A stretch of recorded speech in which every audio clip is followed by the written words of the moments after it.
Welcome to our channel. నేను మీ లక్ష్మణ్. దేవరా ఇప్పుడు ఈ సినిమా కోసం తెలుగు అభిమానులే కాదు, దేశం మొత్తం ఎదురు చూస్తుంది. వరల్డ్లో ఉన్న తెలుగు ప్రజలందరూ కూడా ఎన్టీఆర్ సినిమా కోసం ఎదురు చూస్తున్నారు. రీసెంట్గా దేవరా సంబంధించి ట్రైలర్ కూడా రిలీజ్ చేయడం జరిగింది ముంబైలో.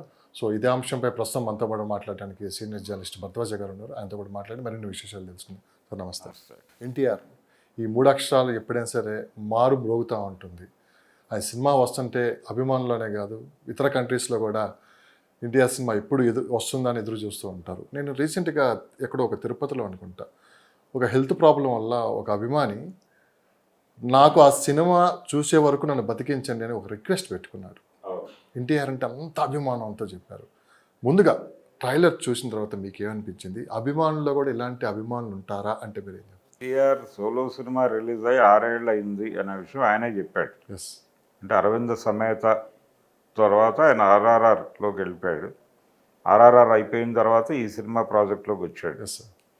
సో ఈ టైం ఇంత ల్యాప్స్ అయిపోయినందుకు నేను తీవ్రంగా గాయపడ్డాను, బాధపడ్డాను ఇవన్నీ మాట్లాడాడు ఆయన ఆ ఈవెంట్లో. ఏది జరిగినప్పటికీ అభిమానులైతే చాలా కాలంగా ఎదురు చూస్తున్నారు.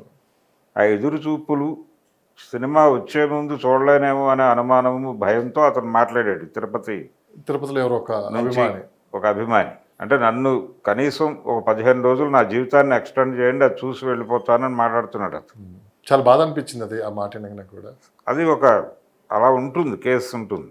అంటే కొంతమంది ఆ అభిమాని నటుడిని ప్రత్యక్షంగా చూసి అతనితో మాట్లాడిన తర్వాత చనిపోవాలని ఉంది అంటే వీళ్ళు ఆ అవకాశం కల్పించడం మనం చూసాం ఇంతకుముందు. అవును, ఇది ఒక రకమైనటువంటి అభిమానం.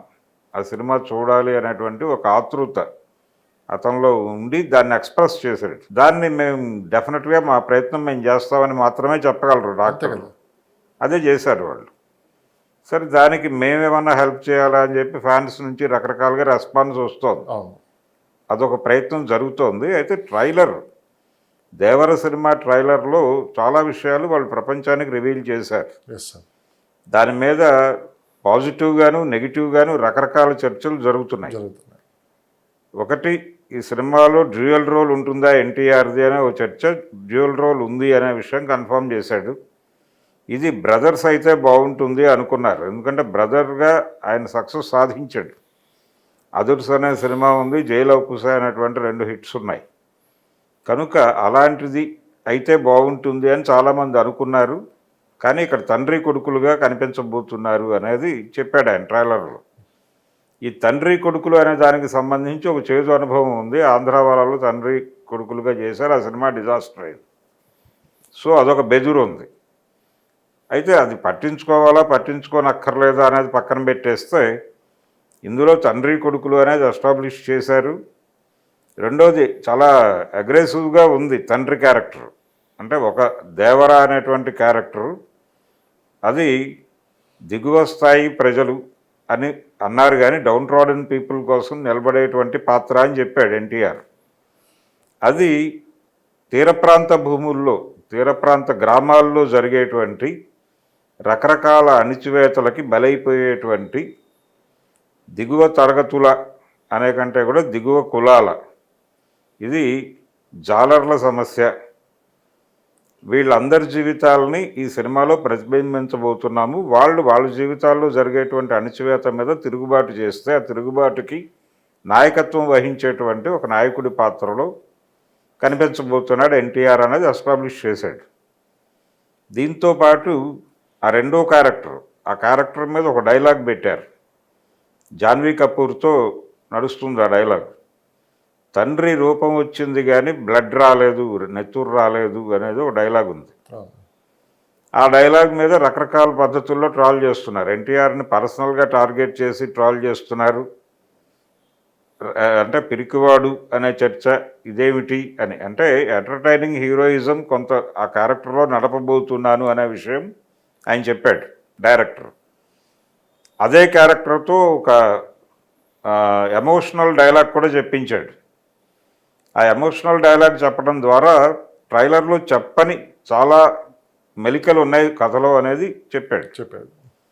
తద్వారా ట్రైలర్ ద్వారా ఆయన ఏం సాధించాలనుకున్నాడో సాధించాడు. ఇంకొకటి ఏంటంటే ఎక్కడ కూడా అతిగా ఎక్స్పెక్టేషన్స్ పెంచేదిగా చేయలే. ఓవర్ ఎక్స్పెక్టేషన్స్కి అవకాశం ఇచ్చే పద్ధతిలో ఏది నడపలేదు అతను. ఇంతకుముందు పాటలు వచ్చినాయి, దాంతోపాటు కొన్ని క్యారెక్టర్స్ని రివీల్ చేశారు. సైఫ్ అలీ ఖాన్ క్యారెక్టరు, అలాగే ఎన్టీఆర్ క్యారెక్టరు, ఇవన్నీ రివీల్ చేసుకుంటూ వచ్చారు ఇంతకుముందు గ్లిమ్సెస్ పేరుతో. అక్కడ కూడా ఎక్కడ ఎక్కువ అంచనాలు కల్పించే ప్రయత్నం చేయలేదు, లో ప్రొఫైల్లోనే వెళ్ళాడు. కొరటాల శివ నిన్న జరిగినటువంటి ఈవెంట్లో కూడా చాలా లో ప్రొఫైల్లోనే ఉన్నాడు. ఎందుకున్నారు అంటే అంచనాలు పెంచి ప్రేక్షకులకి వాళ్ళు థియేటర్లోకి వెళ్ళి డిసప్పాయింట్ అయ్యే కన్నా ఎటువంటి అంచనాలు లేకుండా థియేటర్లోకి వెళ్ళాలి ప్రేక్షకుడు అని కోరుకుంటున్నారు. ఓకే, అందుకని ఆ పరిమితుల్లోనే నడుస్తోంది. ఎక్కడ ఎవరు ఎక్కువ మాట్లాడలేదు, చాలా పద్ధతిగా కంట్రోల్లో వ్యవహరించారు. అది ఈ సినిమా మీద వేరే రకమైనటువంటి ఎక్స్పెక్టేషన్స్ పెంచుతోంది. ఇది అబవ్ యావరేజ్ అని టాక్ వచ్చినా కానీ చాలా పెద్ద లెవెల్లో కలెక్షన్స్ తీసుకొస్తుంది సినిమా. అదైతే ప్రామిస్ చేయగలిగాడు తను. డైలాగ్స్ కనెక్టివ్గా ఉన్నాయి, ఆ కనెక్టివిటీ చాలు. అంటే ఎమోషనల్ డైలాగ్ లుక్ అవి చూసినప్పుడు ఏమనిపించింది సార్? ఎన్టీఆర్ లుక్ బాగానే ఉంది, దేవరగాను బాగానే ఉంది, అలాగే కొడుకు పాత్ర అని చెప్తున్నారు, ఆ కొడుకు పాత్రలో కూడా బాగానే ఉంది. అంటే తండ్రి కొడుకు అనేది రివీల్ చేశాడు, కానీ నిజంగా ఇంకా ఇప్పటికీ అనుమానాలు ఉన్నాయి ఆ క్యారెక్టర్స్ మీద. కానీ సగటు ప్రేక్షకుడు, ఎన్టీఆర్ అభిమానులు అసలు ఏం కోరుకుంటున్నారు ఎన్టీఆర్ దగ్గర నుంచి? ఇప్పటికే ఆయన చేసిన అన్ని పాత్రలు, ప్రతి పాత్ర గుర్తుండిపోతుంది, ఎందుకంటే అంత పవర్ఫుల్గా చేస్తారు ఎన్టీఆర్ దగ్గర నుంచి ఇంకా ఏదో ఎక్స్పెక్ట్ చేస్తూ ఉంటారు ఎప్పుడు అభిమానులు. ఎమోషనల్గా ఎన్టీఆర్ ఉండాలి అని కోరుకుంటారు, ఎమోషనల్ కంటెంట్ ఉండాలి, అలాగే ఎంటర్టైనింగ్ హీరోయిజం కోరుకుంటారు, డ్యాన్సులు ఇవన్నీ అతని దగ్గర నుంచి కావాలని కోరుకునేవి అవే. డ్యాన్స్లు అనగానే ఒకటి గుర్తొచ్చింది సార్, ఇదే సినిమాలో ఒక సాంగ్ని విపరీతంగా ట్రోల్ చేశారు.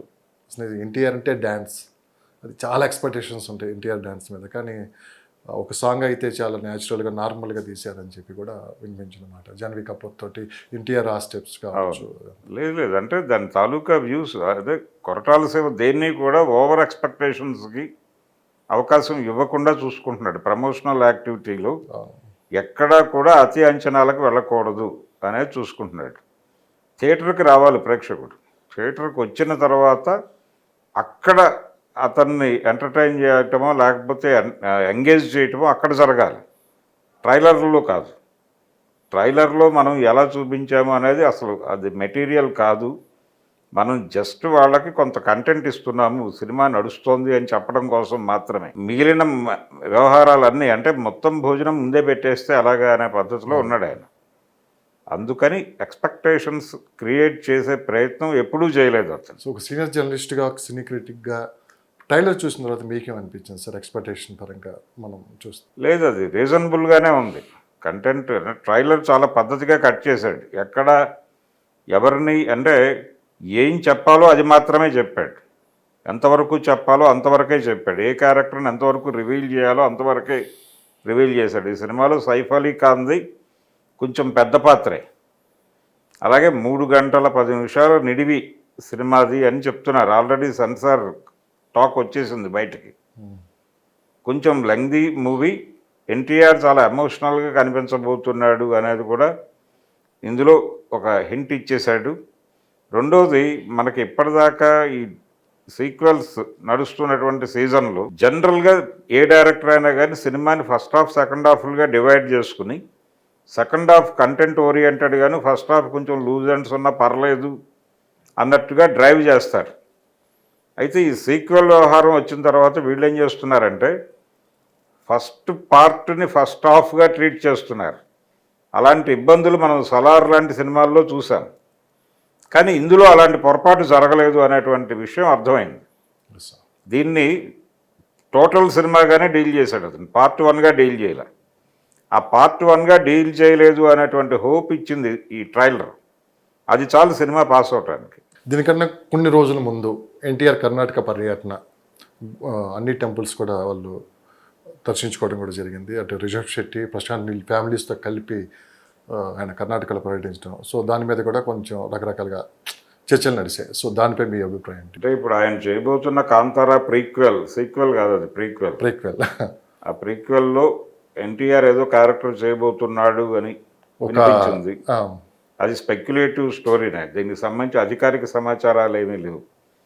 అంటే ప్రీక్వెల్లో నటిస్తారా అంటే ఆయన ఎక్కడో ఒక మాట అన్నాడు, అడిగితే చేస్తాను అని. అడిగారా లేదా అనే దానికి సంబంధించినటువంటి క్లారిఫికేషన్స్ లేవు. అయితే కర్ణాటకలో దేవర ప్రమోషన్స్కి వీళ్ళందరూ ఉపయోగపడతారు. ప్రశాంత్ నీల్ గారు అండ్ ప్రశాంత్ నీల్ వీళ్ళందరూ ఉపయోగపడతారు. అలాగే వీళ్ళు చాలా ప్రమోషనల్ ఇంటర్వ్యూస్ ప్లాన్ చేస్తున్నారు. విజయ్ సేతుపతి లాంటి ఆర్టిస్ట్తో అక్కడ తమిళనాడులో, ఇక్కడ రిషబ్ శెట్టి, ప్రశాంత్ నీల్ వీళ్ళందరితో కర్ణాటకలో, బాలీవుడ్లో ఆల్రెడీ రకరకాల ప్రయత్నాలు. సందీప్ ఒక ఇంటర్వ్యూ చేస్తున్నాడు, సందీప్ రెడ్డి వంగ. అలాగే సైఫ్ అలీ ఖాన్ వీళ్ళందరూ ఉన్నారు కాబట్టి ఆలియా భట్తో కూడా ఒక ఇంటర్వ్యూ చేయించాలి అనే ఉద్దేశంతో ఉన్నారు వీళ్ళు. అలాగే హృతిక్ రోషన్తో కూడా ఒక ఇంటర్వ్యూ చేయించాలనే ఆలోచన ఉంది. ఎంతవరకు మెటీరియలైజ్ అవుతాయి అనేది కాదు, కానీ బాంబేలో కేంద్రీకరించి వీళ్ళు ప్రయత్నం చేస్తున్నారు. హిందీ బెల్ట్లో కొంచెం బిగ్ సౌండ్తో రావాలి అనేది చూస్తున్నారు. ఆ ప్రయత్నం జరుగుతోంది. పాన్ ఇండియా స్టార్ అందుట్లో అంటే ఆల్రెడీ పాన్ ఇండియా మార్కెట్లో ఉన్నాడు తను. పాన్ ఇండియా మార్కెట్ కాదు, RRR సినిమాతో వరల్డ్ మార్కెట్ ఎంట్రీ ఇచ్చాడు. సో ఇది కూడా ప్రపంచవ్యాప్తంగా విడుదలవుతోంది సినిమా. ఏ లెవెల్లో వసూళ్లు రాబడతారు అనేది చూడాలి. 27th. Thank you sir, thank you so much, thank you, valuable time. Thank you.